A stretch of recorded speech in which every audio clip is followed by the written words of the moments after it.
Hello guys, আপনারা যদি PhonePe use করে থাকেন তাহলে কিন্তু ফোনপেতে আপনারা একটি নতুন সমস্যায় পড়ে থাকতে পারেন। আপনারা যখনই ফোনপেতে গিয়ে আপনাদের ব্যাংক ব্যালেন্সটি চেক করতে যাচ্ছেন, ঠিক সেই সময়ই এখানে কিন্তু একটি প্রবলেমে পড়ে থাকতে পারেন। আপনাদের এখানে ব্যালেন্সটি চেক করতে পারছেন না এবং এখানে একটি পপ আপ আপনারা দেখতে পাবেন যে টেকনিক্যাল ইস্যু বলে। তো আপনাদের যদি এই প্রবলেমটি হয়ে থাকে তাহলে আজকের এই ভিডিওটি আপনাদের জন্য। আপনাদের এই ভিডিওটিতে এই সমস্যাটির দুটি কারণ জানাবো এবং সেই কারণটির কি কি সমাধান রয়েছে তাও আপনাদের জানাবো এই ভিডিওটিতে, তাই জন্য পুরো ভিডিওটি অবশ্যই দেখতে থাকুন। তো হ্যালো গাইস, আমি সৌরভ, আপনারা দেখছেন ইস্যু টেক। চলো শুরু করা যাক।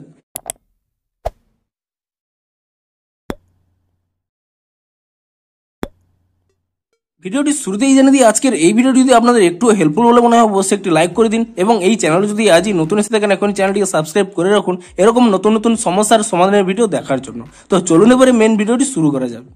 তো দেখুন, আপনারাও যদি ফোনপেতে গিয়ে আপনাদের ব্যাংক ব্যালেন্সটি চেক করতে যান, সেই সময় যদি আপনাদের এই টেকনিক্যাল ইস্যু এই প্রবলেমটি শো করে তাহলে কিন্তু এর দুটি কারণ রয়েছে। প্রথমত, যদি ফোনপেতে কোনো গ্লিচ চলে সেই ক্ষেত্রেও কিন্তু আপনাদের এই প্রবলেমটি হতে পারে, কিংবা যদি আপনাদের ব্যাংকের কোনো সমস্যা হয় সে কারণেও কিন্তু এই প্রবলেমটি হতে পারে। তো দুটি কারণের জন্য কি কি সমাধান রয়েছে সেগুলি কিন্তু জানাবো, তাই জন্য পুরো ভিডিওটি অবশ্যই দেখতে থাকুন। তো প্রথমে জানাই, যদি ফোনপেতে কোনো গ্লিচ এসে থাকে তাহলে তা কি করে রিমুভ করবেন। তো তার জন্য কি করবেন দেখুন, প্রথমে আপনারা এখানে ফোনপে অ্যাপ থেকে এখানে ব্যাক করে নেবেন এবং তারপরে এখানে ফোনপে অ্যাপটিকে ট্যাব এন্ড হোল্ড করে নেবেন এবং তাহলে একটি আই বাটন পেয়ে যাবেন। আপনি সেই আই বাটনে ক্লিক করে নেবেন এবং তাহলে এখানে নিচের দিকে স্ক্রল করে নেবেন, এখানে একটি অপশন পেয়ে যাবেন স্টোরেজ ইউজেস বলে। আপনি এই অপশনে ক্লিক করে নেবেন এবং তাহলে এখানে একটি অপশন পেয়ে যাবেন ক্লিয়ার ক্যাচ বলে। আপনি এই ক্লিয়ার ক্যাচ অপশনে ক্লিক করে নিয়ে ফোনপের ক্যাচটিকে ক্লিয়ার করে নেবেন এবং তারপরে আপনারা এখান থেকে ব্যাক করে নিয়ে পুনরায় আপনারা এখানে প্লে স্টোরটি ওপেন করে নেবেন এবং প্লে স্টোরটি ওপেন করে নিয়ে এখানে সার্চ করে নেবেন ফোনপে বলে এবং ফোনপে বলে সার্চ করে নেওয়ার পরে আপনি এখানে চেক করে নেবেন যে ফোনপের কোনো নতুন আপডেট এসেছে নাকি।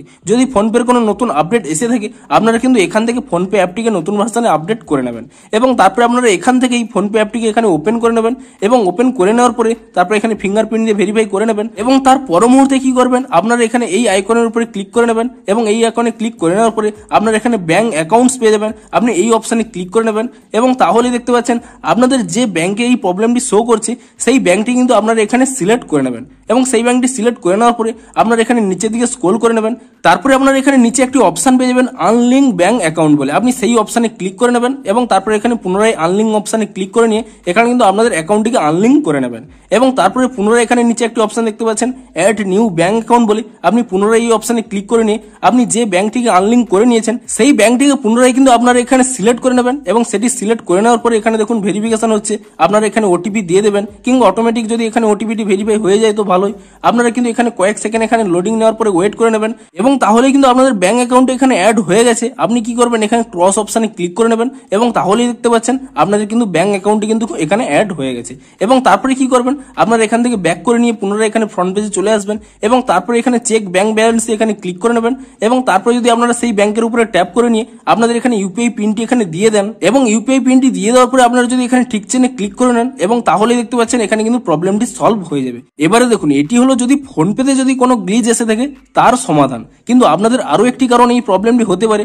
আপনারা যখনই আপনাদের এখানে ব্যাংক অ্যাকাউন্টের এখানে পুনরায় ব্যালেন্স চেক করতে আসেন তবুও যদি আপনাদের এই প্রবলেমটি শো করে, দেখুন এখানে কিন্তু স্পষ্টই লেখা রয়েছে, দেখুন there is a technical issue at your bank, please try after some time. অর্থাৎ এখানে স্পষ্টই জানানো হয়েছে যে আপনাদের কিন্তু ব্যাংকের কোনো একটি ইস্যু চলছে, তাই জন্যই কিন্তু আপনাদের ব্যাংক ব্যালেন্সটি এখানে চেক করতে পারছেন না। তো আপনারা কি করবেন, 1 থেকে 2 ঘন্টা এখানে ওয়েট করে নেবেন। স্বভাবতই কিন্তু ব্যাংকে 1 থেকে 2 ঘন্টার মধ্যেই কিন্তু এই টেকনিক্যাল প্রবলেমগুলোকে সলভ করে দেয়, তাই জন্য অবশ্যই আপনারা কিন্তু 1 থেকে 2 ঘন্টা এখানে ওয়েট করে নেবেন এবং এই 1 থেকে 2 ঘন্টা ওয়েট করে নেওয়ার পরে আপনাদের ব্যাংকেরও সার্ভারের প্রবলেমটি সলভ হয়ে যাবে এবং ঠিক তারপরেই আপনারা যখনই ফোনপে অ্যাপটিকে ওপেন করে নিয়ে আপনারা পুনরায় ব্যাংক ব্যালেন্সটি চেক করে নেবেন, সেই ক্ষেত্রে দেখতে পাবেন আপনাদের কিন্তু প্রবলেমটি সলভ হয়ে যাবে এবং ইজিলি কিন্তু আপনারা ব্যাংক ব্যালেন্সটি কিন্তু চেক করতে পারবেন। তো দুটি কারণে এই প্রবলেমটি হয়ে থাকে। 1 নম্বর, ফোনপে অ্যাপের যদি কোনো গ্লিচ এসে থাকে তাহলে প্রথম স্টেপগুলো ফলো করুন এবং তবুও যদি আপনাদের প্রবলেমটি সলভ না হয়ে থাকে তাহলে আপনারা অবশ্যই শিওর হয়ে যান যে এটি কিন্তু ব্যাংকের প্রবলেম। তো তার জন্য কিন্তু আপনারা 1 থেকে 2 ঘন্টা ওয়েট করে নেবেন